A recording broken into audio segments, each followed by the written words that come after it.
Feminicidio y violencia sexual, barbarie ignorada en América Latina. De los 12 países con la tasa más alta de feminicidios, 6 son de América Latina: México, El Salvador, Guatemala, Honduras, Colombia y Bolivia. Esto muestra la importancia del tema y el doble fondo de la moral latinoamericana. Bienvenidos a Claves, y esta es una coproducción de la televisión alemana Deutsche Welle y el canal Capital de Bogotá, Colombia.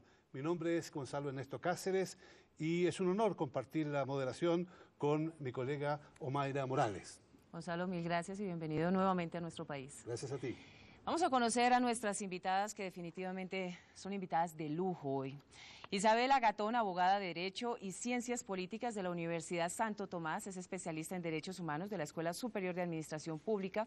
Actualmente es directora de Cijusticia, Centro de Investigación en Justicia y Estudios Críticos del Derecho. Adriana Arandia Celi, hermana mayor de Rosa Elvira Celi, la víctima más visible del feminicidio en Colombia. Desde el asesinato de su hermana en mayo del 2012 en el Parque Nacional, se ha convertido en una de las caras más visibles en la lucha contra los feminicidios en nuestro país. Juanita Barreto, licenciada en Trabajo Social de la Universidad Javeriana, con estudios de magíster en Política Social de la Universidad Externado y docente jubilada de la Universidad Nacional, integrante del grupo Mujer y Sociedad.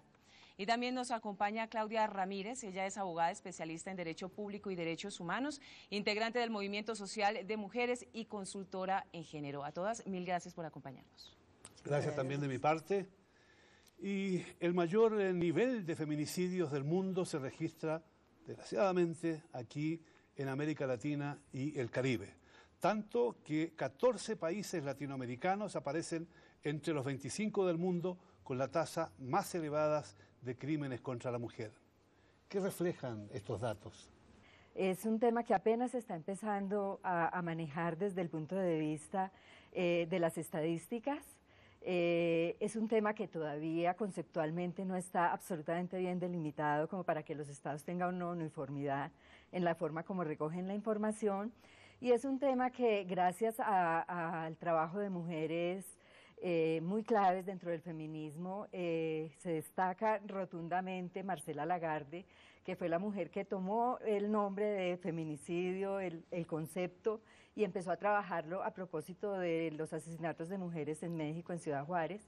Entonces podemos decir, claro, las cifras, hay cifras y son muy grandes, no sé hasta qué punto, en Latinoamérica, pero tiene que ver con que ha habido una preocupación y ha habido toda una incidencia de las organizaciones de mujeres para hacer visible esta temática. Entonces habría que contemplar, uno, la visibilización que se da; dos, la delimitación conceptual; y tres, el interés de los países por hacer visible esta temática. En todo caso, sí, las cifras indican de que en América Latina y el Caribe pasan cosas terribles en relación con este tema. Es decir, las cifras no son, no porque no existan en otro lado, no dejan de ser importantes. Sí, y quisiera agregar ahí, como para que no quede la idea de que entonces es que aquí no pasa mucho, sino que se hace ver.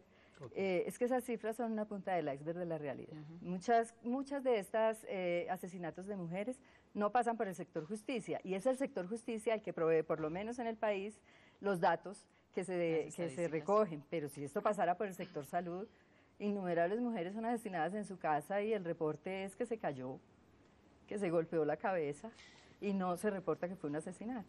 En nuestro país, como sucede en América Latina, existen los subregistros de las denuncias, y en otros casos pues no se denuncia, porque finalmente las mujeres no nos hemos empoderado del tema de denunciar el maltrato, el abuso, frente a casos tan atroces como los que estamos viendo infortunadamente en nuestros países.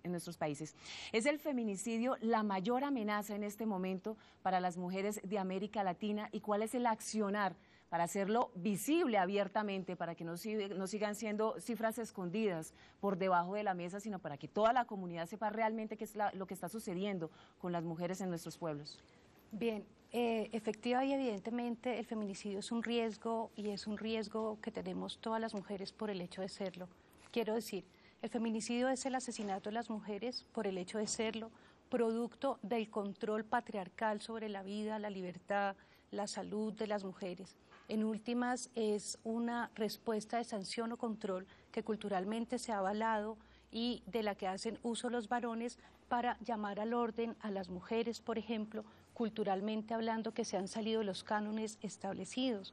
Pero además es un riesgo global, refiriéndonos también al contexto anterior que se presentaba, porque todas las mujeres en el mundo, por el hecho de ser mujeres, ya estamos en riesgo de ser asesinadas y de ser asesinadas por prácticas culturales que ocurren en otros países, avaladas legalmente, y también por prácticas instaladas individualmente y culturalmente que muchas veces, cuando son investigadas o sancionadas, cuentan con el aval del juez o de la justicia para justificarlo. Y claro que hay que pensar en cuáles son las estrategias para convenir, para tratar de eliminar o prevenir este grave riesgo y, por ejemplo, mecanismos como este, hacerlo visible en medios de comunicación de una parte, de otra, incorporarlo en las legislaciones de cada uno de los países es importante, porque empieza a nombrarse por primera vez un delito que antes no estaba reconocido en las legislaciones. Quiero señalar en este punto, por ejemplo, como en la última década, los primeros 5 años de esta última década, los países de la región de las Américas, por ejemplo, han puesto todos sus esfuerzos en desarrollar políticas para prevenir, remediar y sancionar la violencia contra las mujeres, pero también en adoptar normas para ese mismo sentido. Los últimos 5 años de estos 10 están caracterizados porque los países de Centroamérica, que tienen unos índices y una prevalencia muy determinante, como ya se dijo, en términos de feminicidio, lo que han hecho los países es incorporar en las legislaciones penales el tipo penal específico. No es lo mismo que una mujer sea asesinada por su esposo, compañero, pareja o expareja, amante, examante, en el ámbito de esas relaciones de pareja, a que haya muerto por un accidente de tránsito. Lo que hay acá es una expresión de un delito de odio, de misoginia, de grave desconocimiento a los derechos de la mujer, con el que creen los varones pueden dar evidentemente término a la vida de la mujer como una imposición cultural y patriarcal. Creemos que la legislación es importante, el hecho de que se haga visible algo que las feministas decimos y que hemos heredado de quienes nos antecedieron: lo que no se nombra no existe. En un país donde no haya una legislación que sancione y penalice el feminicidio, estamos diciendo que a las mujeres no las asesinan por el hecho de serlo en ese país específicamente. Adriana, su familia se vio conmovida por un crimen brutal, su hermana. ¿Cómo impactó esto en el ambiente de su familia? ¿Y qué aprendió la sociedad colombiana de este terrible asesinato? Pues para la familia es supremamente atroz lo que ocurre, y nos afectó emocionalmente, tanto a su hija, a mi mamá y a nosotros, sus hermanos y demás familia, puesto que nosotros siempre pensamos que le pasaría a los demás, pero nunca a nosotros. No estamos educados tampoco para en algún momento mirar qué hacer, cómo reaccionar ante un hecho tan grave y tan delicado.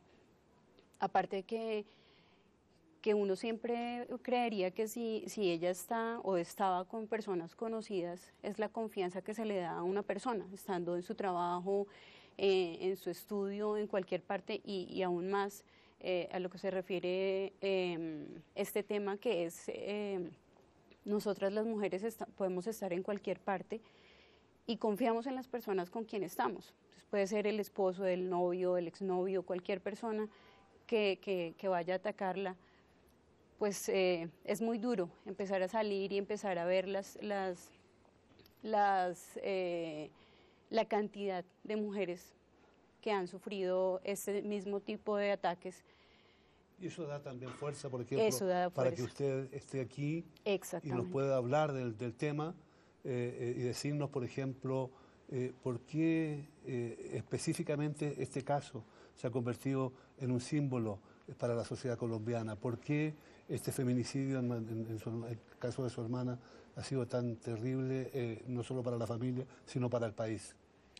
precisamente porque como estamos acostumbrados a que no pasa algo y es muy lejano, no, tenemos que empezar a raíz de lo que le pasó a mi hermana, que ella, como dice usted, que sea un símbolo y que a raíz de eso que le pasó a ella se han visto muchísimos casos y trabajar precisamente para que no vuelva a ocurrir, para prevenir, para educar a las niñas, para que nosotras mismas aprendamos a denunciar, que no nos quedemos calladas, a que nosotros tenemos derechos, a que nos tienen que respetar todos nuestros derechos y valorar como mujeres. Y que exista una ley penal también que para estos casos sea la más alta, o sea, que no tenga ningún tipo de rebaja, ningún tipo de beneficio, ningún tipo de ayuda, porque estamos viendo que al contrario, en lugar de estar juzgando con toda la fuerza de la ley, lo que se le están dando es beneficios a ellos. Entonces, si no hay algo que valga la pena para que los demás hombres lo piensen, para volver a atacar a una mujer, no va a cambiar. Juanita, en el caso de Rosalvira Celi, la justicia reaccionó como debería reaccionar. Ahora que hablamos del acceso a la justicia, tomó las medidas pertinentes. Lo que sí es loable es que los años de prisión que se le impusieron, 20 años de prisión, marcan la pauta en nuestro país porque no había sucedido. Y a partir de este caso atroz, se empieza a hablar del feminicidio, se empiezan a visibilizar otros casos de abuso atroz en diferentes zonas del territorio nacional que creíamos no existían y que se hacen visibles y de alguna manera fortalecen a las mujeres a denunciar y a visibilizar esa situación complicada que se vive en algunas regiones, Juanita. Es que pienso que lo que Adriana nos comenta respecto al efecto de este crimen atroz frente a Rosalvira, que se cometió contra Rosalvira, es que el caso de Rosalvira es una expresión que sintetiza el drama de la continuidad de las violencias contra las mujeres. Tú dices, el feminicidio de Rosalvira permitió hablar del feminicidio, y las mujeres de América Latina y de otros lugares del mundo desde hace mucho tiempo vienen diciendo, demandando que se hable de qué pasa con el asesinato de mujeres y que se nombre el asesinato de mujeres. El caso de Rosalvira condensa, por una parte, voy a decir un primer, pero puede no ser el primero, pero condensa la falta de valor que se le asigna a la palabra de las mujeres. No se cree en la palabra de las mujeres, la palabra de las mujeres no vale. Y entonces, el primer elemento que está allí es por qué cuando una mujer denuncia, la primera duda es, primero si es cierto, ¿qué estaba haciendo? ¿Dónde estaba? ¿Cómo estaba? La duda por la palabra de la mujer, que frente a una mujer violentada, ¿sí? Una mujer agredida, es una mujer que se convierte para la sociedad en culpable del delito que se comete contra ella. Es un fenómeno que socialmente siempre se legitimó así. Las dudas, incluso la norma, la legislación. Antes de empezar a hablar de justicia de género, la legislación llegó a legitimar, uno diría en momentos atrás, el asesinato de las mujeres, dispensando al asesino por ira e intenso dolor. Eso ya la legislación no lo acepta. El feminicidio es un camino para realmente decir que la sociedad como tal no puede seguir legitimando el asesinato de mujeres. ¿Y qué quisiera yo decir? Realmente el caso de Rosalvira es emblemático. Se duda respecto a su palabra. Por otra parte, es un crimen que sucede cuando ella sale de sus estudios y es cuestionada. Se interroga por qué estaba, con quién estaba, dónde estaba, qué pasó en su relación. La mujer es completamente sancionada cuando no está cumpliendo su función de madre. Ser mujer definitivamente es un peligro para la vida de la mujer, lo decía Claudia. Juanita, permítame la interrumpo. Y llega el caso tan extremo que en el caso específico de Rosa Elvira, la visión y la versión de Rosa Elvira está por debajo del victimario, que quedó comprobado que el victimario tenía antecedentes de violencia abierta frente a las mujeres. En el crimen de Rosa Elvira empezamos a descubrir que en las violencias contra las mujeres se sustentan todas las formas de violencia, todas. Y los datos de América Latina con los que, Gonzalo, tú empezabas, es decir, esos datos son un indicativo, pero son un indicativo no de un problema nuevo y no de un problema generado por hoy las mujeres o porque las mujeres no denuncian. La falta de denuncia tiene unas causas estructurales. Sí. Es interesante tocar quizás un aspecto. Los jueces, los policías, todos ellos reaccionan como actúan desde un punto de vista machista o no machista, pero sí con una cultura que avala este tipo de acciones contra la mujer. Las propias familias, muchas veces y en muchas partes todavía, tienen la misma actitud. ¿Es esto lo que crea una especie de impunidad en este tipo de delitos, en este tipo de graves delitos? Sí, tendríamos que partir de una base, y es que hay una interpretación feminista que yo comparto, y es que todo el aparato de la Administración de Justicia y las legislaciones pues fueron hechas por hombres y para hombres, pensando en incluso toda la construcción de los derechos humanos. Pues ser, acreedor de derechos humanos implicaba ser hombre, adulto, con determinados recursos, y eso explica por qué sí desde la Revolución Francesa se habló de la universalidad del derecho al voto, pero las mujeres no podían votar, y las dificultades de acceso de muchos grupos poblacionales a los derechos. Entonces, cuando uno mira el funcionamiento del aparato de justicia y la evolución de la legislación, se empieza a dar cuenta de que, por ejemplo, cuestiones relacionadas con derechos sexuales y reproductivos, que son temas que atañen más específicamente a las mujeres, pues no habían sido contempladas por la legislación. Problemáticas tan graves como la violencia intrafamiliar, donde se dan torturas, donde se dan secuestros, todo tipo de delitos muy serios, no había sido contemplado por la legislación como un delito y apenas se está incorporando. Entonces hay toda esa, un primer paso que es hacer visible, decir esto es un delito y cuantificarlo y sancionar. Pero eso en unas sociedades que avalan y legitiman unos hechos de violencia contra las mujeres, tal como ya lo señalaron pues Juanita e Isabel, la Administración de Justicia no está por encima de eso. Entonces un juez que va a aplicar justicia en un caso de violencia contra las mujeres, pero que golpea a su mujer, pues difícilmente va a asumir una actitud consecuente con lo que dice la norma, ¿cierto? Sí, si me permite, es bueno ver que mucho de la condición de vida de la mujer, desde niña hacia adelante, pasa por la posibilidad de tener acceso a la educación, de tener acceso a la salud, la posibilidad de tener acceso a los estudios y la posibilidad de escalar en la sociedad y sobre todo de ser independiente, de no ser una persona dependiente como lo es la niñita desde pequeña hasta la mujer cuando es grande. Y en ese sentido yo me siento muy contento de vivir en un país como Alemania, donde los grados de independencia de la mujer son altísimos y quizás solamente para avalar que se dan menos casos de este tipo, no es que no existan, se dan menos casos precisamente por esta independencia de la mujer.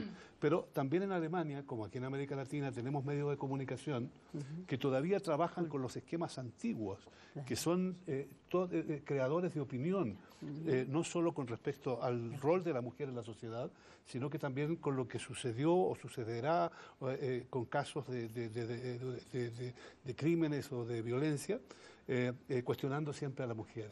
¿Qué papel juegan los medios, especialmente los medios sensacionalistas, en este tipo de situaciones? Sí, es trascendental y nocivo el papel que juegan algunos medios de comunicación cuando presentan la noticia amparándola en lo que ya luego la ley, desafortunadamente, y los jueces o la justicia justifica. Por ejemplo, la asesinó por celos.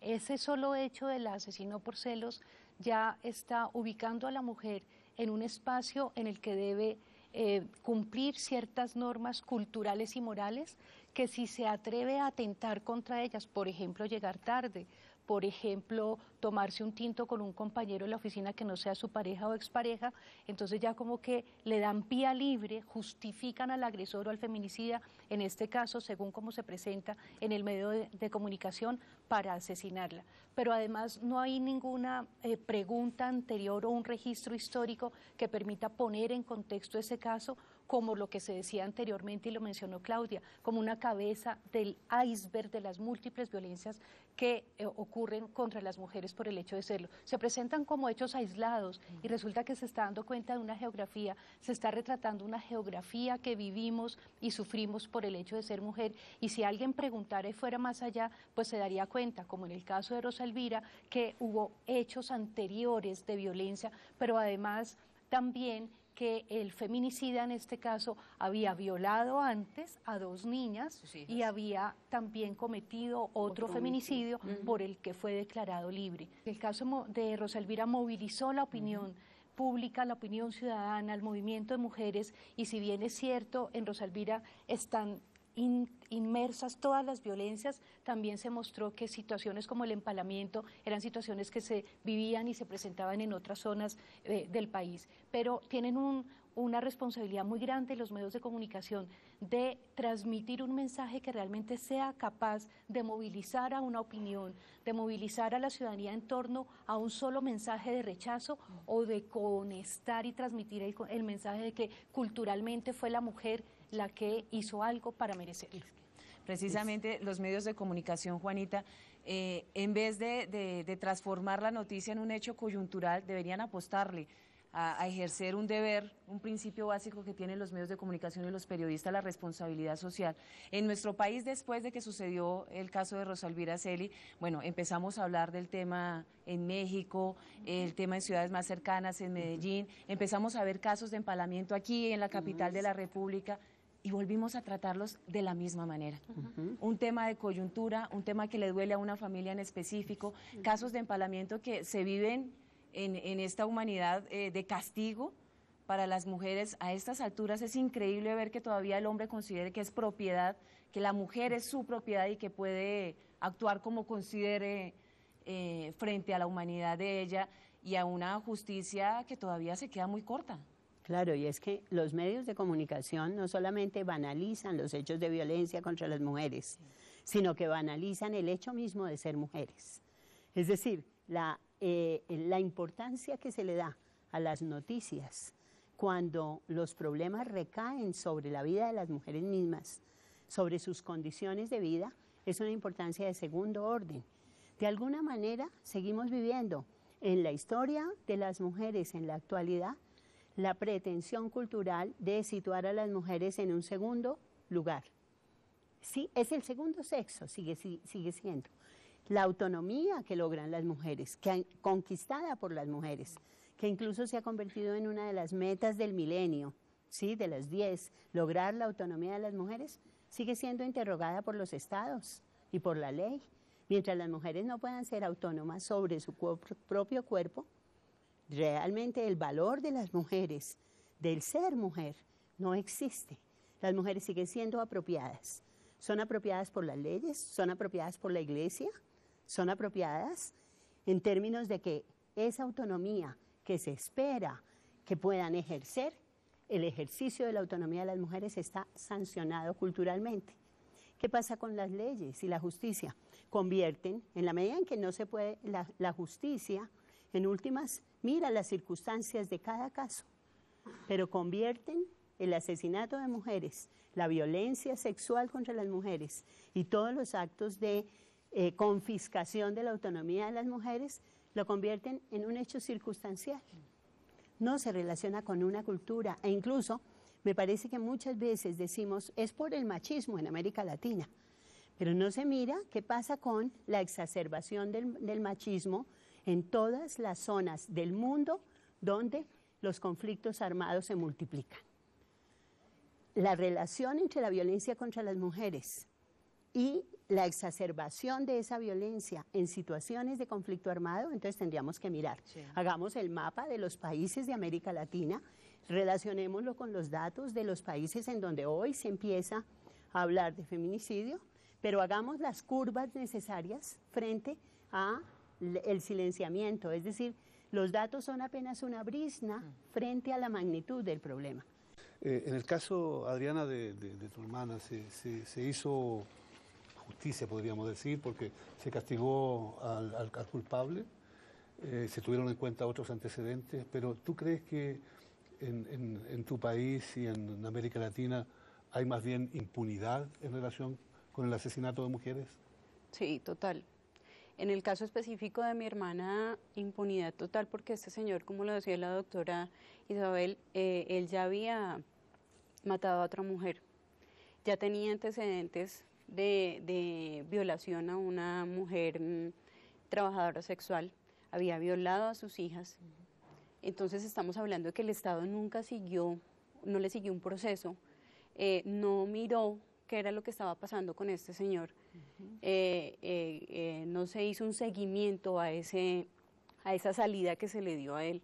Entonces estamos hablando de impunidad, porque si el Estado hubiera manejado, hubiera seguido a ese caso, seguramente a mi hermano no le hubiera ocurrido esto. ¿Cuál es la razón para que sea América Latina la que registre los índices más escalofriantes en el tema de los feminicidios? No podemos reducir el tema simplemente al machismo, básicamente. Debe haber algo estructural, cultural, que está directamente relacionado con la escasa política de género. Sí, sí, por supuesto. Digamos, ya hemos tocado aquí varios elementos que aportan a ello. Básicamente una cultura patriarcal que continúa avalando de manera diferente, un poco en un plano más simbólico, pero también en un plano muy real, como asesinando mujeres. Digamos, esa cultura está muy arraigada en el medio latinoamericano. Creo que también influye de una manera muy determinante, y si miramos las cifras podemos hacer un cruce en cuanto a los niveles de institucionalidad que se manejan en los estados y a la efectividad de la acción de la justicia. Por eso siempre el tema de la impunidad está presente. De hecho, Marcela Lagarde, que como les decía, ha trabajado este tema, señala como un elemento del feminicidio, digamos, que tiene que ver con el mismo término, la caracterización, la impunidad. Y es que la impunidad no es solamente una cuestión que concierne a la justicia. La impunidad es un mensaje social, un mensaje dirigido a la sociedad diciéndole, es que si usted hace esto no pasa nada, entonces sígalo haciendo, ¿cierto? Entonces es demasiado importante que se fortalezca la administración de justicia, ¿cierto? Es demasiado importante que se tipifiquen este tipo de delitos y que se les asigne como el valor que tienen, pero por supuesto esto no marcha solo, esto tiene que estar acompañado con el trabajo de los medios de comunicación, tiene que estar acompañado con la misma educación desde los colegios a los niños y a las niñas. Y lo que vemos en América Latina es que, digamos, en la misma educación también, y me pareció muy importante como empezó este programa, hablando del doble fondo y de la doble moral, porque se emiten unos discursos de democracia, se emiten unos discursos de igualdad, pero en las prácticas, en los colegios, la situación es muy diferente, muchos maestros son acosadores y ese es el mensaje que transmiten tanto a las niñas como a los niños y a los jóvenes. En las prácticas, en el trabajo, se da el acoso laboral y todo esto, todas estas formas de violencia, digamos, blandas, son el camino que se va armando, son las escaleras, los escalones que se van montando para llegar al feminicidio. Entonces, por ejemplo, desde el trabajo que se hace desde las organizaciones de mujeres que trabajamos en el ámbito de la justicia, se propone, mire, hay unas pautas para investigar un feminicidio. Usted tiene que mirar el contexto, usted tiene que revisar cuál es el historial previo de violencia que ha vivido esa mujer, cuál es el historial previo de violencia que ha ejercitado el presunto victimario. ¿Cuál es el contexto de relaciones de poder en que se da eso? Muy distinto cuando una mujer dice no en una ciudad, una mujer que tiene recursos económicos, etcétera, a cuando una mujer no se atreve a decirle no a un actor armado que la quiere violar. Y en este país conocemos muchos casos y hay una amplia jurisprudencia en la que se dice hubo consentimiento de una mujer secuestrada que la violó el guerrillero que la tenía secuestrada, que fue el caso de Bolaños. De Rina Bolaños, por ejemplo, una mujer que estaba secuestrada denunció que había sido violada porque pudo volver del secuestro. El violador se entregó a la justicia y dijo, no, sí, tuvimos relaciones, pero ella quiso. Y la fiscal, una mujer, no abrió investigación por el tema, diciendo que no había habido violación porque ella había accedido. Una fiscal que era mujer. Yo quisiera tocar ahí un tema bastante difícil. Quiero que se me interprete bien. Ustedes, personalmente, y el caso de Adriana, su familia es ejemplar, y otras mujeres han luchado por los derechos de la mujer y están ahora también luchando porque estas cosas el feminicidio no sigue en la impunidad, por ejemplo. Pero es que solo son los jueces, solo son los medios de comunicación, o todavía las propias mujeres no han asumido la realidad en la cual viven y todavía la mayoría se resiste a participar de acciones que benefician a las mujeres. Bueno, es una pregunta que nos lleva a reconocer cómo se instala en la cultura un mensaje sobre el valor de la vida, como decía Juanita hace un momento, de la libertad de las mujeres y que además se inserta y se distribuye a partir de dispositivos pedagógicos desde la familia, desde la escuela. Nos están educando para ser de una forma, para creer que primero que tenemos que casarnos, que el único destino posible es casarnos, que la maternidad es una obligación ineludible y en últimas que estamos destinadas a los demás y al cuidado de los otros y que en ese marco hay que obedecer un patrón cultural que nos ubica y nos relega al espacio de lo privado y en ese espacio de lo privado digamos, imposible atentar contra esa unidad de la familia y por lo tanto hay que seguir ese orden establecido. Desafortunadamente en el sector de la justicia encontramos casos como el de la fiscal o la jueza a la que haces referencia, en el que no solamente por el hecho de ser mujer soy garante de los derechos de las mujeres, quiere decir no solamente por estar en cuerpo de mujer tengo necesariamente una perspectiva de género. Las mujeres que han luchado por su autonomía, no feministas, no necesariamente feministas y que han subvertido el orden de la familia, por ejemplo, y han decidido me voy a separar, por ejemplo, han sido sancionadas a través del feminicidio. Quiero decir, no se necesita ser feminista para luchar por la autonomía, pero sí creemos que todavía es una causa que le ha quitado la vida a las mujeres en el espacio de las relaciones familiares, pero también en el espacio público. Entonces, existe una necesidad por seguir generando conciencia para que nos demos cuenta cómo es necesario romper los ciclos de violencia, pero además es algo que no podemos hacer las mujeres solas. Es que definitivamente el tema del feminicidio, del abuso, del ataque a las mujeres no puede ser un tema exclusivo de las mujeres, es un tema de hombres y mujeres y de ahí está la pertinencia que la justicia que está hecha de hombres y mujeres, pues por supuesto piense en beneficio de mejorar y de reivindicar diariamente los derechos de las mujeres en nuestro país. Juanita, hay un tema que hemos tocado superficialmente y es el del conflicto armado. No solamente pasa en nuestro país, pasa en América Latina. Los grupos insurgentes, los grupos delincuenciales han ubicado a la mujer históricamente como un objetivo tan débil desde la justicia, como lo hemos hablado con el tema de la impunidad, desde lo físico, lo mental y lo psicológico, que se ha convertido en un objetivo, en un botín específico para ser maltratado y usado en los diferentes conflictos y con los diferentes grupos insurgentes de América Latina.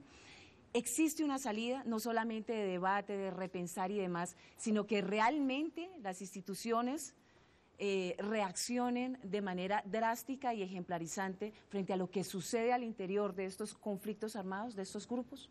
Pues realmente existen salidas, pero las voces, las propuestas que las mujeres participantes, por ejemplo, en el caso de Colombia, en las mesas de mujer y conflicto armado y en distintas organizaciones que denuncian cómo se perpetúa algo que es milenario, que realmente es milenario, que las mujeres seamos, los cuerpos de las mujeres son botín de guerra. Sí. Las mujeres en la guerra son sacrificadas, los hombres en la guerra, sus cuerpos también son lesionados, pero son convertidos en héroes. Las mujeres, en los cuerpos de las mujeres está el honor de las familias, está el honor de los ejércitos, está el honor de los combatientes también en los cuerpos, digamos, y allí hay una apropiación sistemática de los cuerpos de las mujeres. Las salidas, hay propuestas de salida, pero las voces de las mujeres y las propuestas no son escuchadas. Y ahí tendríamos que decir que, tú lo decías, se le culpabiliza a las mismas mujeres, incluso de reproducir, digamos, la sanción a las mujeres que son violadas. Y ahí tendríamos que decir, ¿cómo es que reproducimos y que las mujeres mismas reproducen esa sanción? Y los hombres también reproducen esa sanción. Es decir, no es un asunto de culpabilizar a las mujeres como la religión culpabiliza a Eva de todos los males, porque la imagen de mujer que no es culpable es solamente la imagen de la mujer María, que es sumisa con todos los atributos de la sumisión.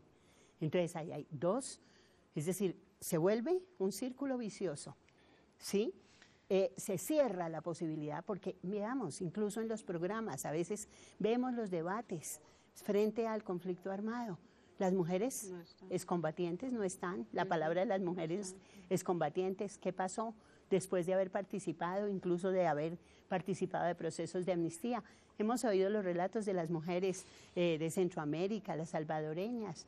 ¿Y dónde están las propuestas? Porque las propuestas de las mujeres aún no tienen lugar, porque en la historia no tiene lugar la mujer todavía, tiene lugar la madre, es decir, y ahí aprendimos, y ahí hago yo una relación, es decir, parte de la expresión del amor de madre es acompañar a los hijos a entregar, a presentar el arma antes de que se van a la guerra, entregar a sus hijos para la guerra. Esa es una madre abnegada. Como ya estamos llegando al final de este programa, por favor, quisiéramos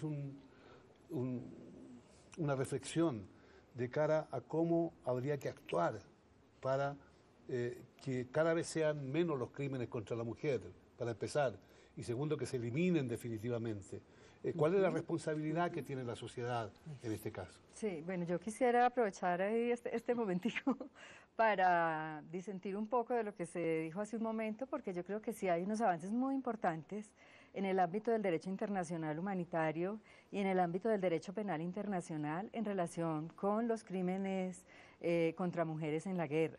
Y sí ha habido sanciones por violación, el Tribunal de la ex Yugoslavia ha dictado unas condenas muy importantes en relación con violación a mujeres en conflicto armado y ha dado pie al desarrollo de una jurisprudencia y de una legislación internacional muy importante que fue acogida por la Corte Penal Internacional, que es difícil, es un camino muy largo, es un camino que además para las mujeres jóvenes es como que ya tenemos todo ganado, como que todo está, pero todo puede estar en la formalidad. Ya cuando miramos las prácticas cotidianas, cuando miramos las prácticas al interior de la justicia, etcétera, pues vemos que no es así. Entonces, digamos, ¿qué hacer? Pues yo creo que seguir por este camino en términos de que si bien la justicia nombra, la justicia dice lo que es deseable en una sociedad, eso es un pedacito nomás, tiene que estar acompañado de todo un cambio cultural en el que estamos trabajando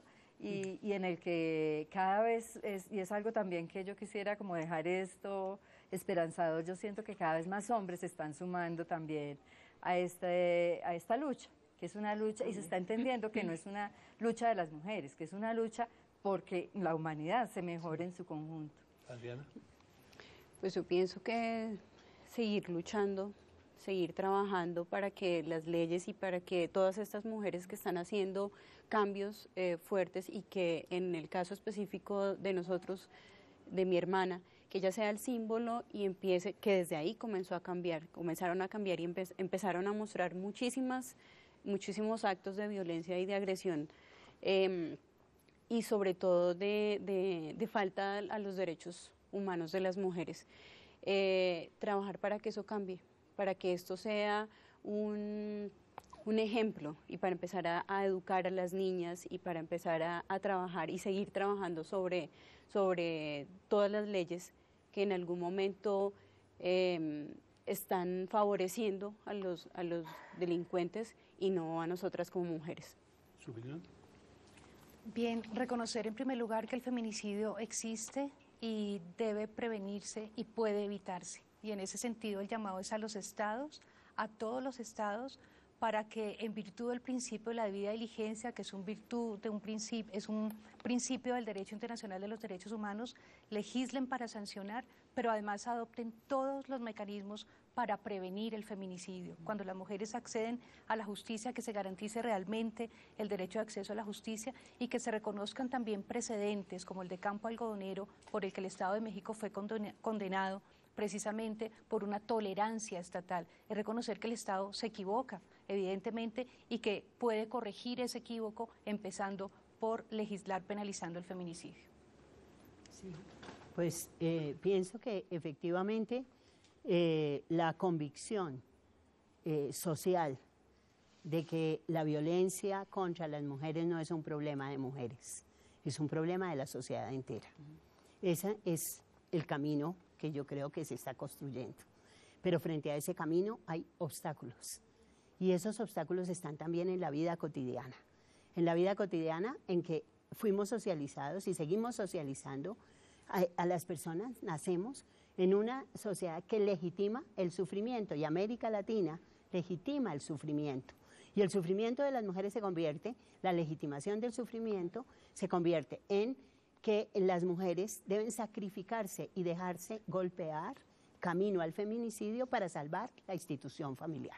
Juanita, ¿el tema del feminicidio es un tema exclusivo de mujeres? Sí, pero no. ¿De hombres? Absolutamente. Es un tema que incluye a toda la sociedad en transformar, en facilitar el acceso a la justicia, en que las mujeres nos empoderemos, en que transformemos los imaginarios, los esquemas en nuestro país y en América Latina, que las voces de las mujeres sean visibilizadas y escuchadas, que sean tenidas en cuenta, que su dolor y su sufrimiento sea visible y evidente, no solamente de manera coyuntural, sino en la justicia, cuando se tomen sanciones y medidas ejemplarizantes. Cero a la impunidad. Creo que ese es el camino para transformar precisamente y comenzar a hablar sobre el feminicidio como un concepto real de la cotidianidad, infortunadamente, en nuestros pueblos.